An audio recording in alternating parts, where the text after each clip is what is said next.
پیارے دوستو، بنی اسرائیل میں دو میاں بیوی رہا کرتے تھے۔ اس شخص کی بیوی بہت ہی نیک پاک باز تھی، یعنی اللہ والی تھی۔ اس شخص کے ساتھ اس کا ایک بھائی بھی تھا۔ ایک بار وہ شخص سفر پر جانے لگا تو اپنے بھائی سے اس نے وعدہ لیا کہ تم میری نیک پرہیزگار بیوی کی دیکھ بھال کرو گے۔ اس نے ہاں میں سر ہلایا اور اقرار کر لیا۔ یقین دلاتے ہوئے کہا، بھائی جان آپ بے فکر ہو کر سفر پر جائیں، آپ کو کسی قسم کی کوئی شکایت نہیں ہوگی، میں آپ کی جوزہ کا خیال رکھوں گا۔ چنانچہ وہ شخص بے فکر ہو کر سفر پر روانہ ہو گیا۔ وہ اللہ والی، اللہ سے ڈرنے والی عورت تھی۔ ایک دن اس کے شوہر کا بھائی اس کے پاس آیا۔ اس کے حسن و جمال کو دیکھ کر اس کی آنکھوں پر غفلت کا پردہ ڈل گیا۔ شیطان اس پر آ چکا تھا۔ وہ اپنے بھائی کی بیوی پر عاشق ہو گیا اور اپنے بھائی سے کیے ہوئے وعدے کو توڑ کر اس کی بیوی سے کہنے لگا، میرے ساتھ گناہ کر لو، بھائی کون سا دیکھ رہا ہے، وہ تو یہاں پر ہے ہی نہیں، میرے ساتھ مل کر زناکاری کرو۔ وہ اللہ والی پاک دامن باحیا عورت تھی۔ اس نے کہا، شوہر نہیں دیکھ رہا لیکن اللہ تو دیکھ رہا ہے، میں ایسا ناپاک کام نہیں کر سکتی ہوں۔ جب وہ اپنی کوشش میں ناکام ہونے لگا تو دھمکی دیتے ہوئے کہا، اگر تم نے میری نہ مانی تو میں تمہیں ہلاک کر دوں گا۔ اس نے ایک عورت نے کہا، اللہ پاک کی قسم، میں تمہاری گناہ بھری دعوت ہرگز قبول نہیں کروں گی، تم چاہے جو کر لو۔ پاک دامن عورت کے اس انداز کو دیکھ کر وہ خاموش تو ہو گیا، لیکن جب اس کا بھائی سفر سے واپس آیا تو اس نے اپنے بھائی سے کہا، میرے بھائی، جانتے ہو تمہاری بیوی نے تمہارے جانے کے بعد کیا گل کھلائے؟ سنو، یہ مجھ سے بدکاری کیا کرتی تھی اور مجھے دعوت گناہ دیا کرتی تھی۔ تمہاری بیوی بڑی بدچلن عورت ہے۔ بھائی کی یہ بات سن کر شوہر کو بڑا غصہ آیا۔ اس نے کہا، جانتے ہو تم کیا کہہ رہے ہو؟ چھوٹے بھائی نے کہا، بھائی جان، قسم سے میں بالکل سچ کہہ رہا ہوں، میں نے حقیقت تمہیں بتا دی ہے، اب تمہاری مرضی۔ بھائی کی یہ بات سن کر شوہر کے دل میں یہ بات جم گئی کہ واقعی میری بیوی نے خیانت کی ہے۔ غصے کی وجہ سے اس نے اپنی بیوی سے بات چیت کرنا بند کر دی۔ یہ بھی نہیں پوچھا کہ میرا بھائی سچ کہہ رہا ہے یا نہیں۔ بالآخر ایک رات موقع پا کر اپنی پاک دامن بیوی پر تلوار سے وار کر کے اس کو زخمی کر دیا۔ جب یقین ہو گیا کہ وہ مر چکی ہے تو وہاں سے چلا گیا، لیکن وہ اللہ والی، اللہ کے قدرت سے زخمی ہونے کے باوجود زندہ تھی۔ وہ نیک عورت گرتی پڑتی ایک عبادت خانے کے قریب جا پہنچی۔ اس کی درد بھری آہیں سن کر اس عبادت خانے میں موجود عابد نے اپنے غلام کو بلایا۔ دونوں اسے اٹھا کر عبادت خانے میں لے گئے۔ نیک نیت عابد بڑی توجہ سے اس کا علاج کرتا رہا، جس کی وجہ سے وہ بہت جلد ٹھیک ہو گئی۔ عابد کی بیوی کا انتقال ہو چکا تھا، اس کا ایک چھوٹا بچہ تھا۔ اس عابد نے عورت سے کہا، اب تم ٹھیک ہو گئی ہو، اگر جانا چاہو تو خوشی سے چلی جاؤ، اور اگر یہاں رہنا چاہو تو تمہاری مرضی ہے۔ عورت نے کہا، میرا تو کوئی ٹھکانہ نہیں ہے، شوہر گھر سے نکال چکا ہے، یعنی مار ہی چکا ہے، میرے پاس کوئی ٹھکانہ نہیں ہے، میں یہیں رہنا چاہتی ہوں۔ اس عابد نے اپنا بچہ اس کے حوالے کر دیا۔ وہ نیک عورت محبت سے اس بچے کی پرورش کرنے لگی۔ عابد کا جو غلام تھا، اس عورت کے حسن کو دیکھ کر اس کی نیت بھی خراب ہو گئی۔ وہ بھی اس کے ساتھ گناہ کرنا چاہتا تھا اور وہ موقع کی تلاش میں رہنے لگا۔ ایک دن اس نے اپنی نیت کا اظہار کرتے ہوئے اس پاک دامن عورت کو بدکاری کی طرف بلایا اور کہا، تو میری بات مان لے اور میری خواہش پوری کر دے، ورنہ میں تجھے مار دوں گا۔ خوف خدا رکھنے والی اس نیک عورت نے کہا، میں ہرگز تیری بات نہیں مانوں گی، تجھے جو کرنا ہے کر لے۔ بدکار غلام اپنی ناکامی پر روتا ہوا دل میں نفرت لیے وہاں سے چلا گیا کہ اس عورت کا کام تمام کر دوں گا۔ رات میں ہر طرف جب رات کا اندھیرا چھا گیا تو وہ غلام عورت کے پاس آیا۔ بچہ اس کی گود میں رو رہا تھا اور وہ اسے بہلا رہی تھی۔ ظالم غلام نے تیزی سے اس بچے پر حملہ کیا اور اس کی گردن کو کاٹ دیا۔ چند ہی لمحوں میں اس بچے نے تڑپ تڑپ کر جان دے دی۔ غلام دوڑ کر عابد کے پاس گیا اور کہا، حضور کیا آپ جانتے ہیں آپ کی اس مہمان عورت نے کیا کارنامہ کر دیا ہے؟ کیا آپ کو معلوم ہے اس نے آپ کے بچے کے ساتھ کیا سلوک کیا ہے؟ آپ نے اس پر احسان کیا، لیکن اس نے آپ کے بچے کے ساتھ بہت برا سلوک کیا ہے۔ عابد غلام کی بات سن کر بہت حیران اور پریشان ہوا اور کہا، بتا تو صحیح اس نے میرے بچے کے ساتھ کیا کیا؟ غلام نے کہا، حضور اس نے آپ کے لاڈلے بچے کو ذبح کر ڈالا ہے، اگر یقین نہیں آتا تو چل کر خود اپنی آنکھوں سے دیکھ لیں۔ وہ عابد دوڑتا ہوا وہاں پہنچا تو دیکھا واقعی بچے کا گلا کٹا ہوا تھا، اس کا جسم خون سے لت پت تھا۔ اس عابد نے اس عورت سے پوچھا، میرے بچے کو تو نے یہ کیا کر دیا؟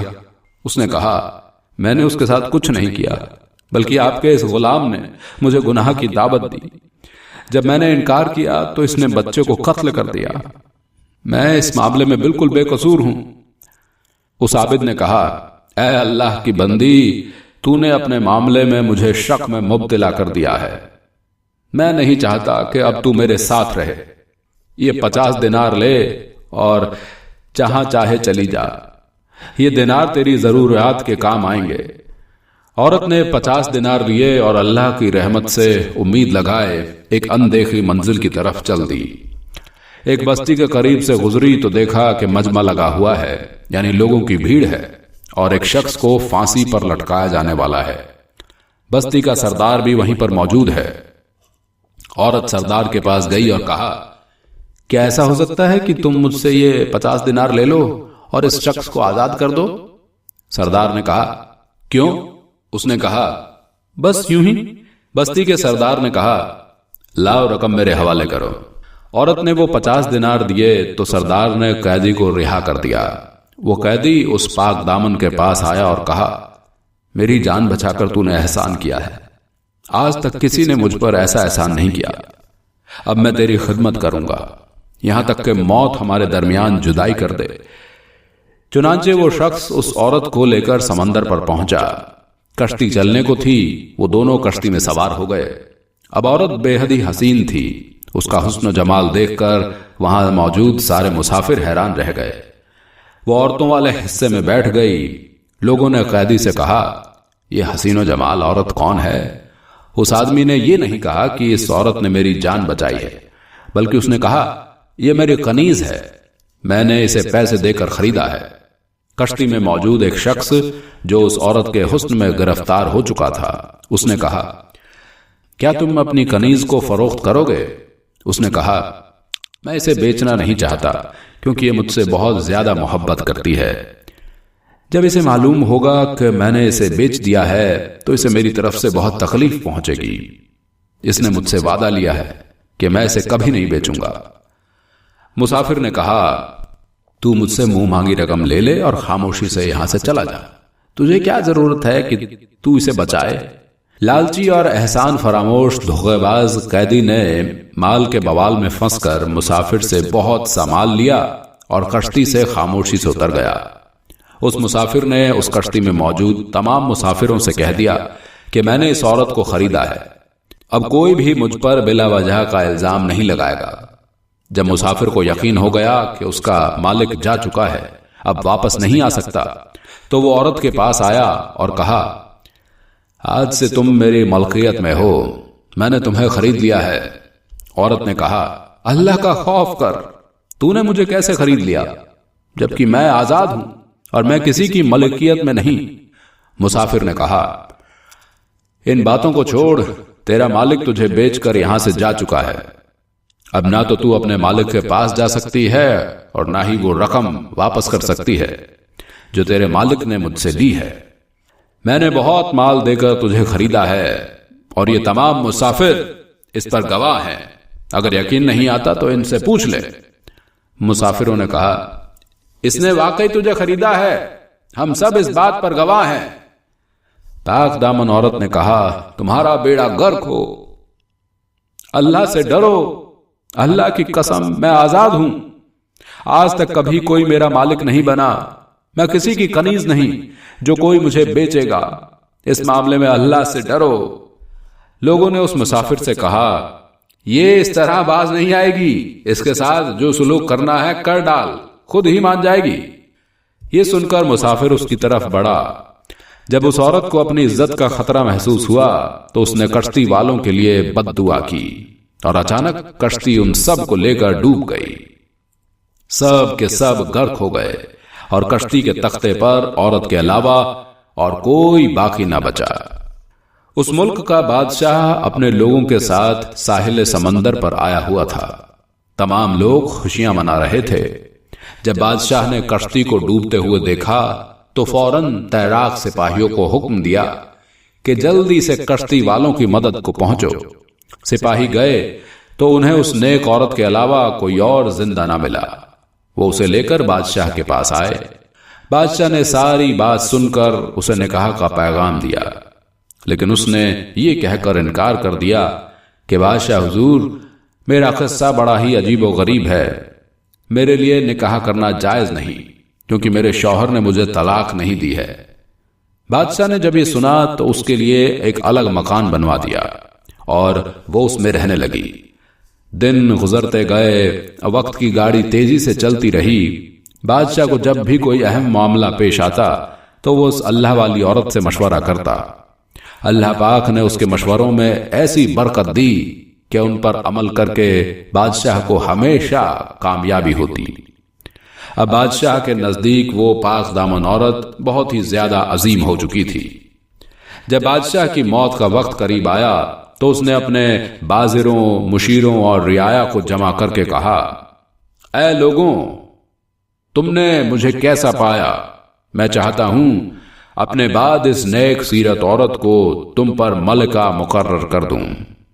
بادشاہ کے حکم پر لبیک کہتے ہوئے سب نے کہا، بادشاہ سلامت، جیسا آپ چاہتے ہیں انشاءاللہ ویسا ہی ہوگا۔ چنانچہ بادشاہ نے اس باحیا پاک دامن عورت کے حوالے پورے ملک کی سلطنت کر دی اور اس کا انتقال ہو گیا۔ اس نے ملکہ بنتے ہی اعلان کر دیا کہ پورے ملک کے لوگ بیعت کے لیے جمع ہو جائیں۔ حکم ملتے ہی ملک کے گوشے گوشے سے لوگ نئے بادشاہ یعنی نئی ملکہ کی بیعت کے لیے جمع ہو گئے۔ بیعت کا سلسلہ شروع ہوا۔ جب اس کے شوہر اور دیور آئے تو حکم دیا کہ ان دونوں کو الگ کھڑا کر دو۔ پھر وہ شخص آیا جس کو پھانسی دی جا رہی تھی اور جس نے اس نیک عورت کو بیچ دیا تھا۔ ملکہ نے حکم دیا، اسے بھی ان دونوں کے ساتھ کھڑا کرو۔ پھر نیک سیرت عابد اور اس کا بد کردار غلام آیا تو انہیں بھی لوگوں سے الگ کر دیا گیا۔ جب تمام لوگ اس کے بیعت لے چکے تو ملکہ نے ان پانچوں کو اپنے پاس بلایا اور اپنے شوہر سے کہا، کیا تم مجھے پہچانتے ہو؟ اس نے کہا، آپ ہماری ملکہ ہیں۔ پاک دامن عورت نے کہا، میں تمہاری بیوی ہوں۔ سنو، تمہارے بد کردار بھائی نے میرے ساتھ کیسا برا سلوک کیا۔ یہ کہہ کر اس نے سارا واقعہ سنا دیا۔ میں آج بھی پاک دامن اور محفوظ ہوں۔ اب بتاؤ تمہارے اس بد کردار بھائی کے ساتھ کیا کیا جائے؟ اس کے شوہر نے کہا، اسے پھانسی دے دو، میرے سامنے پھانسی دے دو۔ اس کے کہنے پر اسے پھانسی کا حکم دے دیا گیا۔ پھر عابد کے پاس آ کر اس نے کہا، اگر آپ کی کوئی حاجت ہو تو بتاؤ، میں وہی عورت ہوں جو آپ کے پاس زخمی حالت میں آئی تھی۔ آپ کے بیٹے کو دراصل میں نے نہیں بلکہ اس ظالم غلام نے قتل کیا تھا اور مجھ پر بدکاری کا الزام لگایا تھا۔ آپ کیا چاہتے ہیں؟ اس نے کہا، اس کو بھی پھانسی دے دی جائے۔ اس عابد کے کہنے پر اس غلام کو بھی قتل کروا دیا گیا۔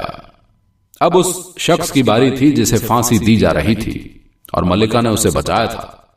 جب وہ آیا تو اسے بھی قتل کر دیا گیا اور اس کی لاش چوراہے پر لٹکا دی گئی، اور یوں وہ سب اپنے انجام کو پہنچ گئے۔ باحیا پاک دامن عورت نے، اللہ والی نے ہر وقت اپنی عزت کی حفاظت کی، احکام خدا بندی کو پیش نظر رکھا اور صبر سے کام لیا۔ آج اسے تاج و تخت اور عزت اور عظمت کی دولت میسر تھی۔ اسی طرح وہ سلطنت کو چلاتی رہی اور نیک نامی کی حالت میں اس دنیا سے گئی۔ دوستوں، یہ ویڈیو آپ کو کیسی لگی ہمیں کامنٹ میں ضرور بتائیے گا۔ ملیں گے بہت جلد ایک اور نئی ویڈیو میں۔ اپنا خیال رکھیے۔ خدا حافظ۔